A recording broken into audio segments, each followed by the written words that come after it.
فناداہا من تحتہا، تو پکارا اسے اس کے نیچے سے۔ عام خیال یہ من کے حوالے سے یہ ہے کہ فرشتہ ہی ہے کہ جس نے پھر پکارا ہے وہ، لیکن نیچے ہے، یہ ذرا اونچائی پر ہے، بلندی پر ہے،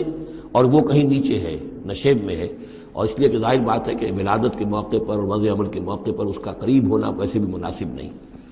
لیکن ایک اس کی جو قرات ہمارے آفیشل قراتوں میں من بھی ہے، فناداہا من تحتہا، پکارا اسے اس نے جو اس کے نیچے تھا، یعنی ولادت ہو گئی ہے حضرت مسیح علیہ السلام کی، اور بچہ جو ہے اب وہ بول رہا ہے۔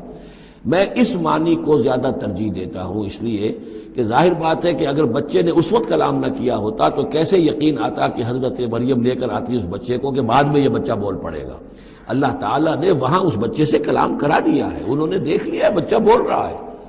تو بچے نے من تحتہا، یہ میرے نزدیک وہ قرات بھی وہ زیادہ صحیح ہے، اور ہے ہماری آفیشل قرات میں ہے یہ من تحتہا و من تحتہا۔ تو جو بھی تھا نیچے، انہوں نے اس نے کہا لا تحزنی، اگر واقعتاً یہ حضرت مسیحی بچے وہی بچہ جو نو مولود ہے وہی بول رہا ہے، تو گویا کہ لا تحزنی، امی جان آپ اس میں پریشان نہ ہو، غمگین نہ ہو، قد جعل ربک تحتک سریا، اور دیکھیے اب اللہ تعالیٰ نے آپ کے قدموں تلے ایک چشمہ نکال دیا ہے،